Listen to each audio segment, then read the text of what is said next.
Sin duda alguna ha sido uno de los temas más complicados de esta jornada, el hallazgo de 13 mineros quienes fueron secuestrados, torturados y asesinados allí en Patás, donde hoy la presidenta Dina Boluarte ha declarado un toque de queda. Carmen Alvarado continúa recolectando voces importantes. Vamos contigo, compañera.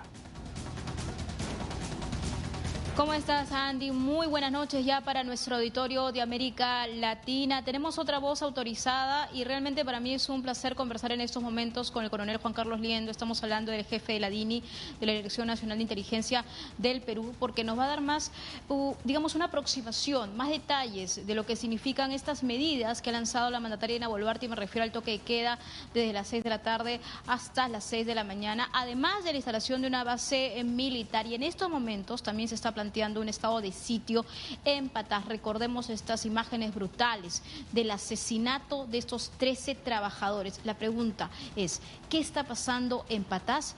¿Se le está yendo de las manos esta situación al gobierno, al Estado peruano? ¿Cómo está, coronel? Un placer tenerlo. Muy buenas noches. El gusto es mío. Buenas noches. Muy buenas noches, coronel. Gracias por su tiempo, gracias por estar con nosotros. Y mi primera pregunta tiene que ver con las medidas que se están tomando. Hoy Dina Boluarte ha dado una conferencia extraordinaria con reuniones también con autoridades de la libertad. ¿Son apropiadas? ¿Son oportunas? ¿Llegan tarde? ¿Qué opina usted? Apreciar las declaraciones de la Presidenta y algunos miembros de su gabinete y sectores comprometidos con la seguridad nacional, verlo de manera objetiva, se refleja un aspecto que es muy claro: miedo. Miedo frente a la situación y miedo de tomar las medidas adecuadas al fenómeno que se está viviendo. Las medidas que ha dictado el gobierno no corresponden a la realidad.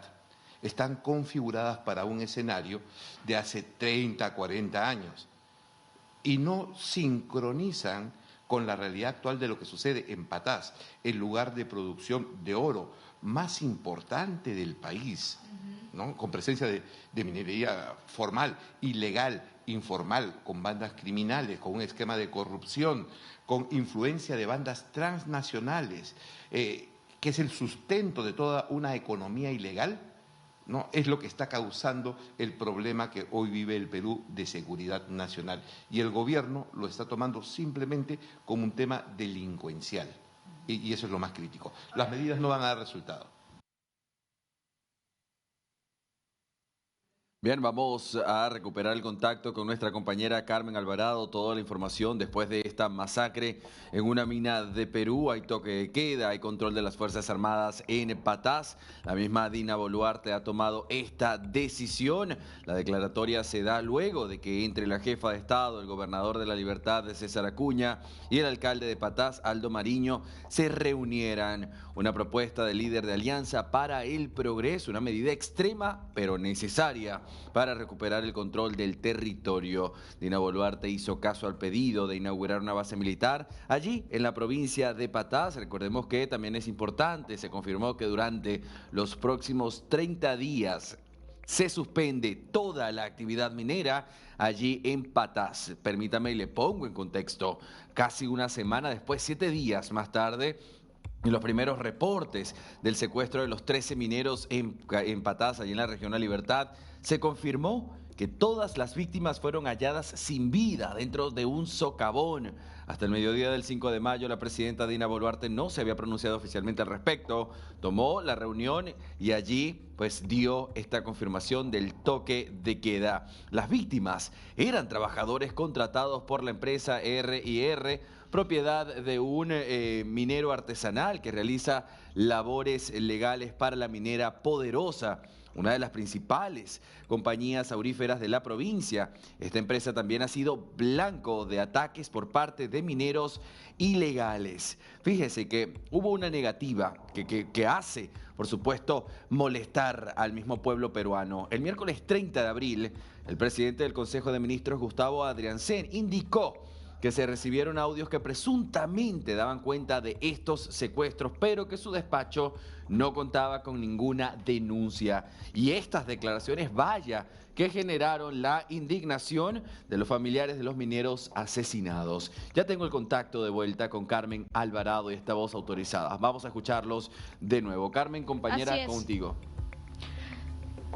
Así es, Andy. Retomamos el contacto con el coronel Liendo. Estamos en vivo en directo desde la capital peruana y hablamos precisamente de estas organizaciones transnacionales hasta como el Tren de Aragua. Coronel, nos habíamos quedado en ese punto porque es muy importante hablar de estas facciones que vienen trabajando de la mano también con organizaciones locales, ¿no? Y esto, hay que decirlo también, bajo la mirada del propio gobierno. El gobierno sabe lo que está pasando en Patás. ¿Por qué reaccionar de forma tan tardía luego del asesinato tan brutal que ha recaído sobre estos 13 trabajadores? Porque hay temor en las autoridades de tomar medidas efectivas que van a tener un alto costo político. ¿Por qué? Porque se está viviendo un nuevo tipo de fenómeno que afecta a la población más débil de los lugares más lejanos o de las periferias de la capital, que es el control de la economía ilegal del narcotráfico y del oro en el país. Y esto tiene carácter transfronterizo. El Perú es un país que tiene más de 85% de informalidad económica y esa economía es muy amplia en todo el territorio transversal y hoy el crimen se empodera ante la debilidad estructural del Estado. Tenemos un Estado débil, ineficiente y también con corrupción. Yo le pregunto a usted como experto en seguridad nacional e internacional, ¿qué es lo que debe hacer el gobierno en estos momentos? Bueno, en estos momentos el gobierno peruano es un gobierno sumamente débil, enfrentado políticamente con el Ministerio Público. Y la arquitectura del poder del actual gobierno no le permite tomar medidas efectivas. Eso es una realidad concreta. O sea, la estructura en la forma como se mueve el crimen organizado, la dimensión de su alcance político, económico y social sobrepasa las capacidades de gestión gubernamental en el Perú. Esa es la parte crítica. Este problema se va a resolver con otro gobierno o con un nuevo gabinete de transición antes de las elecciones. Pero para materializarlo y verlo en terreno, es decir, que las Fuerzas Armadas, las fuerzas militares de todas las áreas puedan concentrarse allí y tratar de focalizar, identificar los bastiones de estas organizaciones criminales y romper con estas cadenas. Bajo ese punto de vista, la solución existe. Otros países ya la han tomado, como el caso de Ecuador, no está dando mucho resultado, como el caso de El Salvador. También Estados Unidos, que también enfrenta en distinta magnitud, pero la misma naturaleza del fenómeno. Aquí la solución va por declarar a estas organizaciones criminales internacionales organizaciones terroristas de crimen organizado, ¿no?, de bandas transfronterizas, para activar la respuesta del Estado en el nivel de la seguridad nacional, no en el nivel de la policía o de la delincuencia común. Esto se soluciona activando las medidas de seguridad nacional que tiene el Estado. Hay procedimientos constitucionales y legales para el empleo de la fuerza militar y la recuperación del territorio, de acuerdo a la Constitución y a las leyes. Eso es lo que tiene que hacer un gobierno serio y responsable. Queda claro su punto de vista. Ahora, a mí me gustaría entrar al lado político, porque bien sabemos, o es lo que dicen algunos analistas, en cuanto a la presencia, el protagonismo de la política adentro, que va de la mano con esta minería ilegal. Estamos en una antesala del 2026, se vienen elecciones, ¿no? Entonces, ¿qué podemos encontrar ahí? Incluso en vinculaciones, en situaciones que se vienen dando, en sospechas, en suspicacias. Es decir, se nos vienen unas elecciones que está plagado de esta minería ilegal y que puede ser un componente muy delicado. En el mundo post-pandemia, cuando se produjo la migración súbita, masiva y compleja de más de 1.600.000 venezolanos en el Perú, ya deben ser cerca de 1.800.000 hoy, ¿no? Este fenómeno viene acompañado con la presencia de bandas criminales. Entonces, en ese proceso, en el Perú se produce una implosión del sistema político por el caso de corrupción Odebrecht, que debilita todas las estructuras del Estado, incluyendo las estructuras judiciales del Ministerio Público, de la policía, de las fuerzas de seguridad.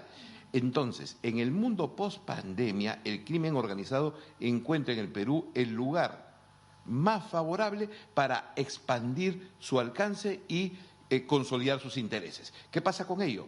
Insisto, los intereses del crimen organizado se centran en el control de las economías ilegales.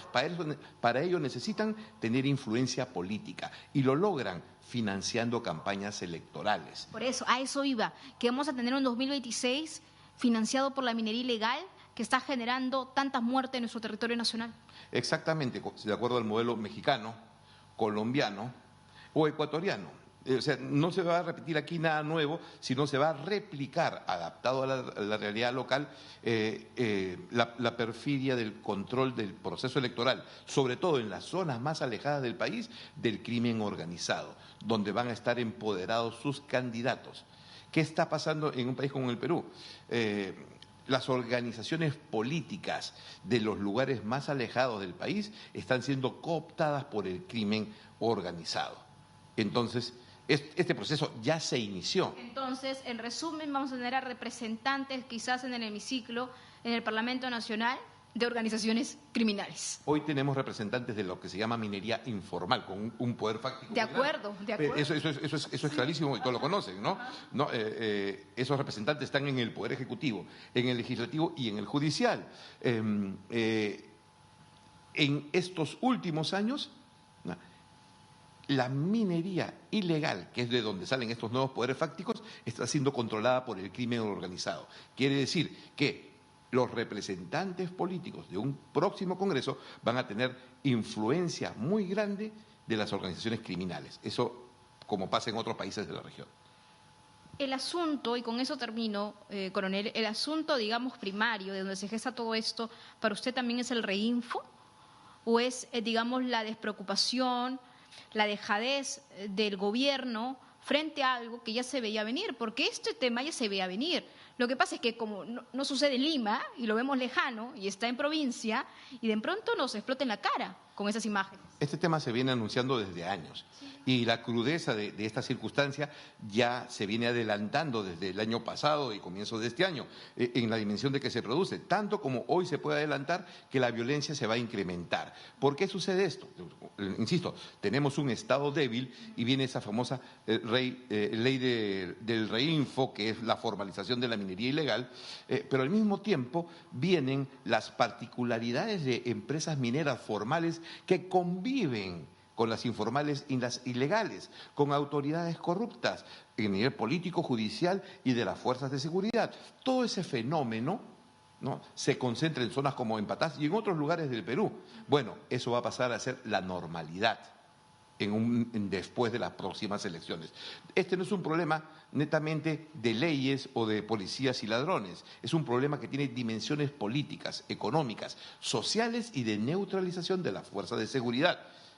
Si no se aborda en su conjunto, entonces vamos a tener un país mucho más marcado por la violencia y con la influencia seria de bandas criminales transnacionales. Yo le agradezco mucho, coronel. Ha sido muy interesante conversar con usted. Tenemos esta guerra del oro, entonces, Andy, que se nos viene con mucha más fuerza, con mucho más violencia, y esperemos realmente que nuestros connacionales no atraviesen por una situación. Me puedo imaginar el dolor de los familiares de todas estas personas que han visto estos videos, y va a ser muy, muy doloroso, muy traumático poder superar toda esta situación. Andy, compañero, contigo en estudios. Gracias, Carmen Alvarado, por esta entrevista, por este nuevo contacto. Estaremos muy atentos a cómo evoluciona la situación en el Perú respecto a ese toque de queda y a las decisiones posteriores. Recordemos que uno de los datos importantes en América Latina es que durante 30 días se ha prohibido la actividad minera, precisamente por esta misma noticia. Carmen, gracias por todo. Nos vemos en instantes. Así es, Andy.